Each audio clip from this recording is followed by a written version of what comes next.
এটি হলো ভারতের বিখ্যাত রেড ফোর্ট বা লালকেল্লা। মুঘল সম্রাট শাহজাহান নির্মাণ করেন। লালকেল্লা হলো ভারতের অন্যতম বিখ্যাত ঐতিহাসিক দুর্গ, যা পুরনো দিল্লিতে অবস্থিত। নির্মাণকাল শুরু হয় 1638 সালে। 1648 সালে এর নির্মাণ কাজ শেষ হয়। এর নির্মাণের উপাদান হিসেবে ব্যবহার করা হয় লাল বেলে পাথর। ইউনেস্কো 2007 সালে বিশ্ব ঐতিহ্যর তালিকাভুক্ত করে।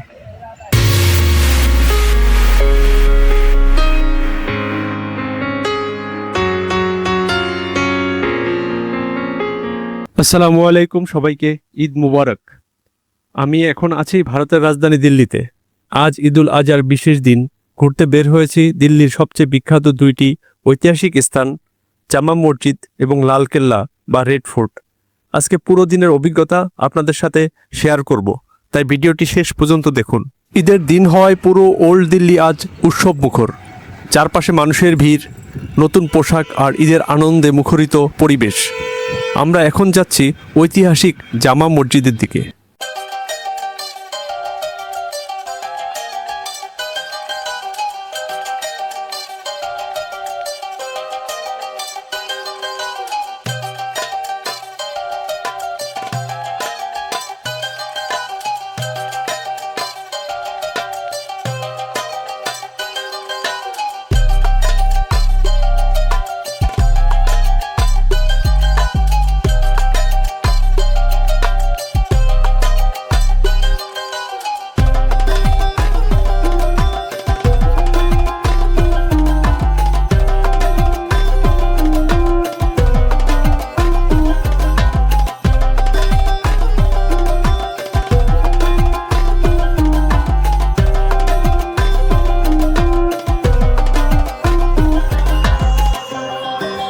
বন্ধুরা, এখন আমি দাঁড়িয়ে আছি দিল্লির বিখ্যাত জামা মসজিদের সামনে।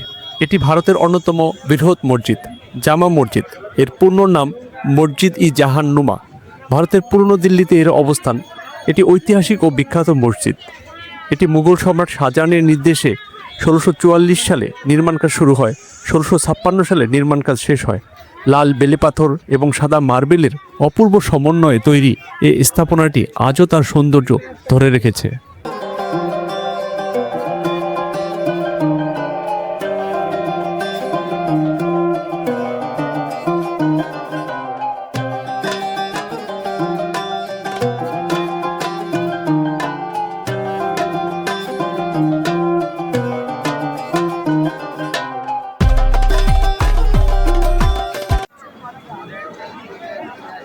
ঈদের দিন হওয়ায় এখানে হাজার হাজার মুসল্লির সমাগম হয়েছে। চারপাশে এক অন্যরকম আধ্যাত্মিক পরিবেশ অনুভব করা যাচ্ছে।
मैंने भी बोला अब सुधरा।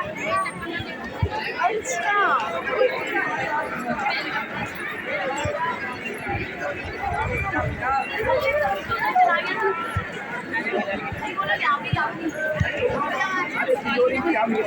की चाबी है, आ जाओ 1.5 लाख ऊपर।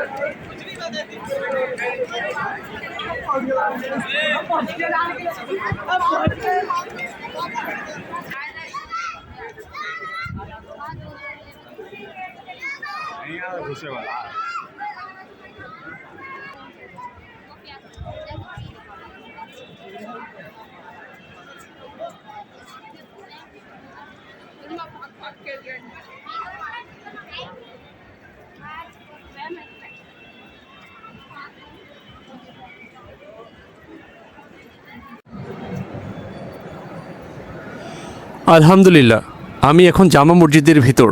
জায়গাটি সত্যি অসাধারণ। এর স্থাপত্য এবং ইতিহাস দেখে মুগ্ধ হয়ে যেতে হয়।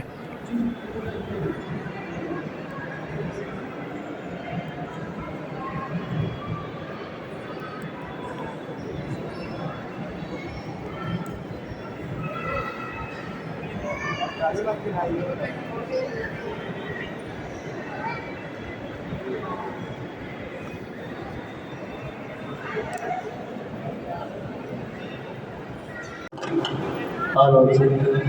Hello.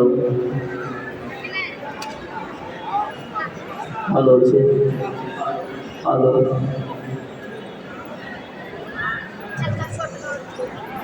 Hello. Hello.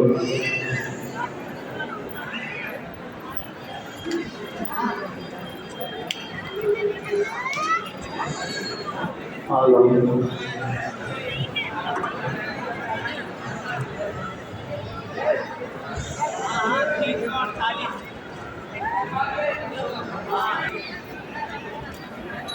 লাল বেলে পাথর এবং সাদা মার্বেলের সমন্বয়ে তৈরি এই মসজিদটি দিল্লির অন্যতম দর্শনীয় স্থান।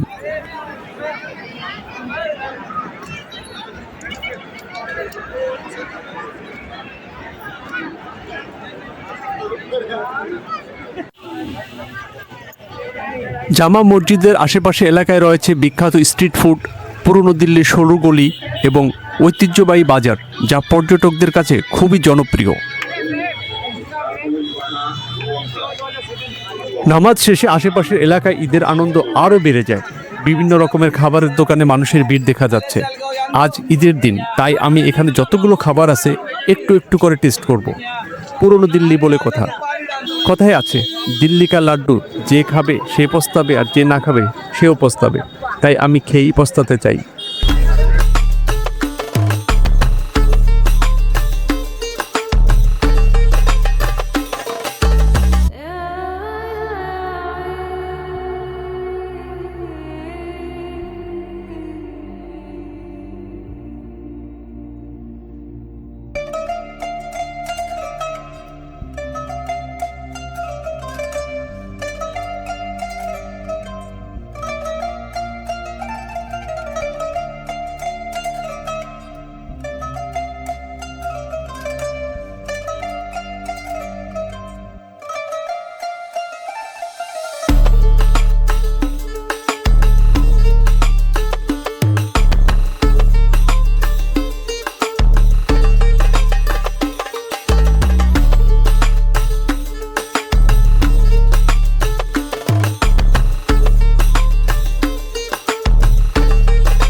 জামা মসজিদ ভিজিট শেষ করে এখন আমরা যাচ্ছি দিল্লির আরেকটি ঐতিহাসিক স্থান রেড ফোর্টে।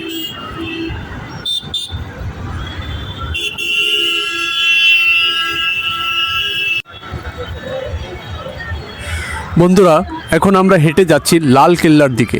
যেহেতু বেশি দূরে নয়, পুরনো দিল্লির ব্যস্ত রাস্তা, মানুষের ভিড় এবং ঐতিহ্যবাহী পরিবেশ সত্যি অসাধারণ।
इब्रानी ये था इसका खेल नंबर 1 बारिश से चौथे की चलो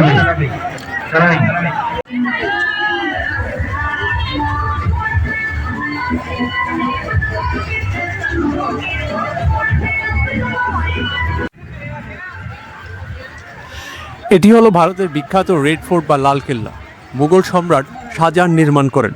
লালকেল্লা হলো ভারতের অন্যতম বিখ্যাত ঐতিহাসিক দুর্গ, যা পুরনো দিল্লিতে অবস্থিত। নির্মাতা সম্রাট শাহজাহান। নির্মাণকাল শুরু হয় 1638 সালে। 1648 সালে এর নির্মাণ কাজ শেষ হয়।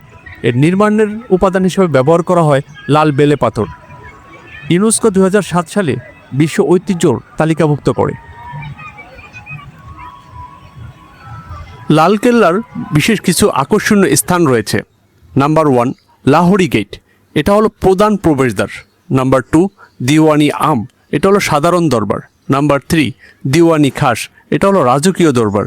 নাম্বার 4 রংমহল। নাম্বার 5 মতি মসজিদ। এই সবগুলো স্থান লালকেল্লার ভেতরে অবস্থিত।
লালকেল্লা প্রায় 200 বছর মুঘল সাম্রাজ্যের প্রধান কেন্দ্রবিন্দু ছিল।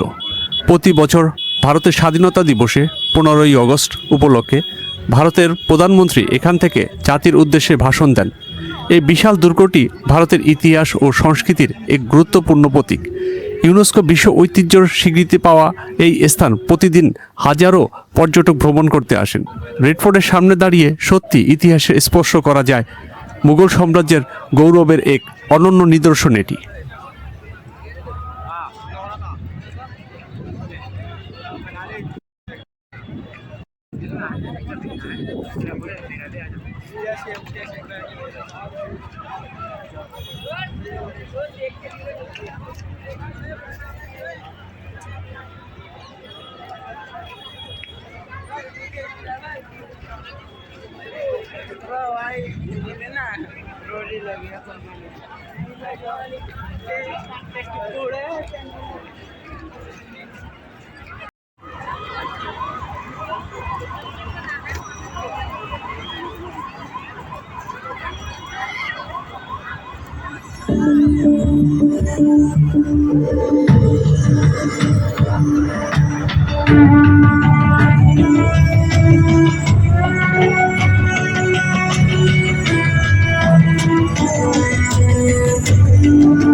সন্ধ্যা নামার সাথে সাথে পুরনো দিল্লির সৌন্দর্য আরও বেড়ে যায়।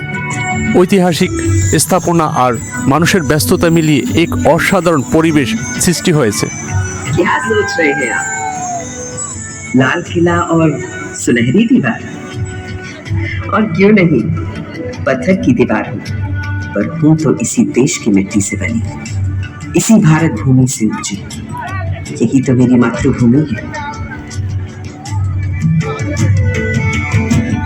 और आज जब पूरा एक सुनहरे कल और अमृतकाल की तरफ बढ़ रहा है, तो मैं कैसे पीछे छूट सकती हूँ? आप सोच रहे होंगे एक दीवार बोल कैसे सकती है? दीवारों के तो कान होते हैं बस।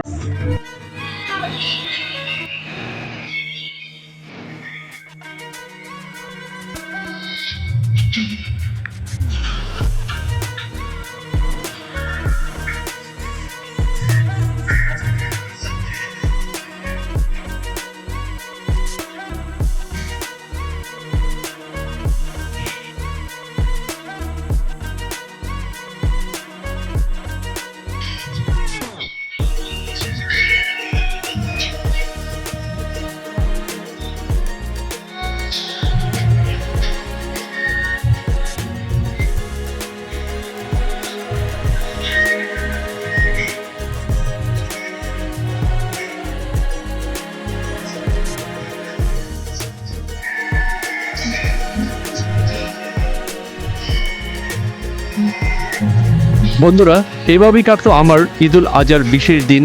জামা মসজিদ ও লাল কেল্লার ইতিহাস, সৌন্দর্য এবং পুরনো দিল্লির পরিবেশ সত্যি অসাধারণ লেগেছে। ভিডিওটি ভালো লাগলে লাইক করবেন, কমেন্ট করবেন, জানাবেন কেমন লেগেছে। আর এমন আরও ট্রাভেল ব্লগ দেখতে চ্যানেলটিকে সাবস্ক্রাইব করতে ভুলবেন না। সবাইকে আবারও ঈদ মুবারক। আল্লাহ হাফেজ। দেখা হবে পরবর্তী ব্লগে।